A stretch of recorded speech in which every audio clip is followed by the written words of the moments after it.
so many dramatic readings today, right? I like that we read Paul's conversion story, as dramatic as his story is. Saul is the persecutor who falls down, and when he gets up, he sees again, but in a new way and with a new name and in a new practice. Instead of the violence of power, he gets up proclaiming the humble way of love.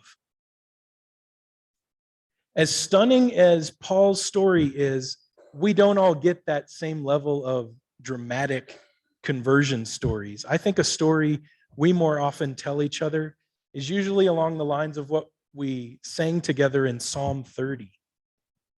The psalmist admits there were times in life when he was feeling powerful and confident, but the song isn't celebrating that.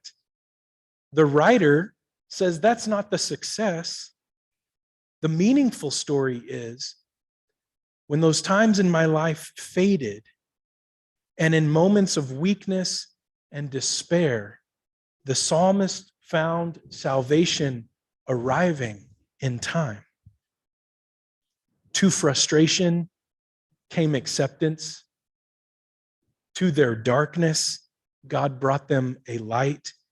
To their need, they found joy in the morning. There's a story we can identify with. There are many songs that repeat that psalm. And we had so much music today, I chose not to sing you another one, but I'll teach it to you another Sunday. But that's what the psalmist is singing about. Conversion, a sense of redemption, the fact that the light comes out after the darkness. I do have a song, though. It's for the musicians to notice that life is usually like this. There can be some harmony and some balance, and in time, dissonance gives way to a resolution. This is a scriptural teaching. And there's many beautiful examples to explore. So indulge me one. I don't know if you'll find this beautiful. Brad Paisley, in the early 2000s, he wrote a country love song, and it has a twist to it. It's about a love relationship and about fishing. Paisley writes, "Well, I love her, but I love to fish. I spend all day out on this lake and I catch nothing. But today she met me at the door, said I would have to choose. If I hit that fishing hole today, she'd be packing all her things and gone by noon." Do you know this song? Okay, right at that moment, the tenor changes. It's been kind of low and romantic. And then the tempo picks up and the whole band comes in.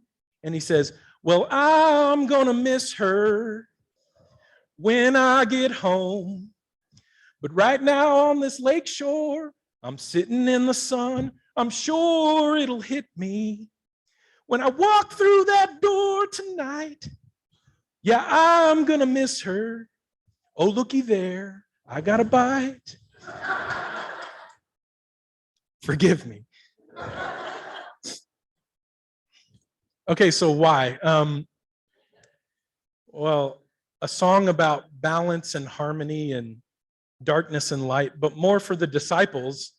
They're out fishing, and this is a time in their life. They're kind of moving on.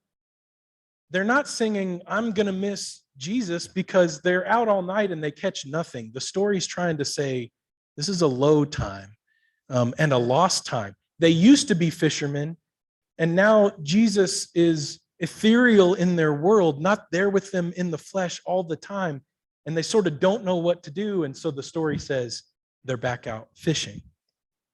They're doing what they did before Jesus called to them. But there is a sense of harmony at play in the way the story is told. It happens with Jesus on the shoreline.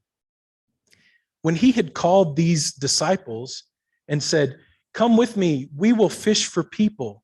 We will go out into the countrysides and teach and offer healing, and we'll feed people."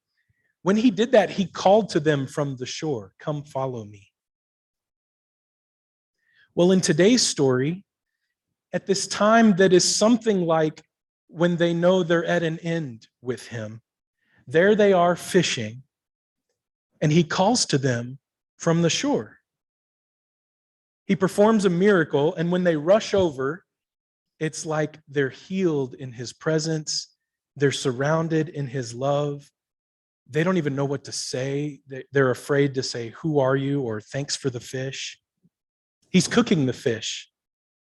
And there's a harmony with their story from 3 years before. That's one. There's another symmetry in the story. Jesus takes John aside for a conversation.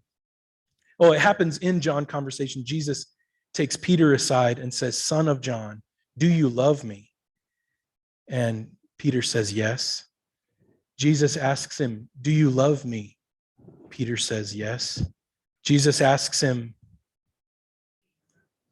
Peter says, well, we know that just a few chapters earlier, Peter had uttered 3 memorable no's. And now here are these yeses. Is this to convert, to balance, to transform and forgive the way that Peter had denied Jesus before this? The Christian spiritual life is this harmony and balance of conversion. I think that's why Lutherans implore each other, remember your baptism. Remember the cleansing waters multiple times a day. Remember all the ways that we live as both saints and sinners. And remember the ways we bring that to the water so that in all our shortfalls, and in all our faithful moments, it's like a continual laying down and picking up, a dying and a rising. In the exchange with Jesus and Peter, I notice remarkable resurrection hope for all of us. Have you sensed it true in your life? Do you know that dissonance can be restored? For all the times that we have wandered, we are brought home. For all the times that we have hungered, we are fed.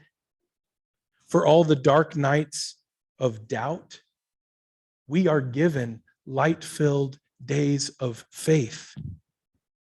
Redemptive conversions again and again, training our hardened hearts to imagine it could be true that all that is lacking will be filled to the brim. The disciples tasted that fullness. They were professional fishermen. They went all night. They caught nothing. And they're met in the morning by their Lord, who gives them a word, and they have a miracle, and it's exceedingly great. They've lived the way of weeping that lasts for the night, and they've lived joy in the morning. And what happens next is Peter's resolution is pointed toward the future.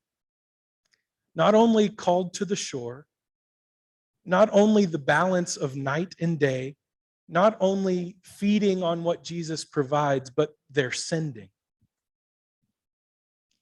So we have these beautiful flowers over by the Welmerinks. These came from the funeral yesterday. Is Betty here? Oh, hi, Betty. The funeral for Betty's sister, B. And I think it's fair that I let you know I mentioned all of us yesterday. And I talked about us. It was good things, but I did mention you. I was saying that all the folks at the funeral were also welcome back today because we'd be given a job to do. And I was hinting at the way that Betty's sister had cared for others in her work as a nurse's aide and an in-home caregiver, and that I believe her work was in tune with divinity. Because it was everything that Jesus hinted at being about in this upside down way of life with God, saying things like, the last will be first. To save your life, lose it. Or in the words of today, the ones who've been given a song of joy in the morning will go out and sing and care and work and feed others. Feed my sheep, tend my lambs. He's sending them. And we are commissioned for that good work. We're the hearers of today. Feed my sheep, tend my lambs. In the story, Jesus has taken the regular things of their world, the fish they've caught, and a charcoal fire, and he's serving them. And that's how we gather this morning. The night has given way to dawn. We gather around a meal, and the Spirit sustains us. Longer ago, it was Peter and Mary and James and Joanna and Thomas. Now it's you and I. You and I are transformed by love. May your weeping turn to dancing. May you exchange sackcloth for clothes of joy.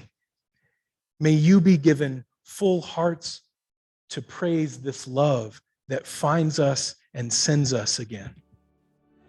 Amen.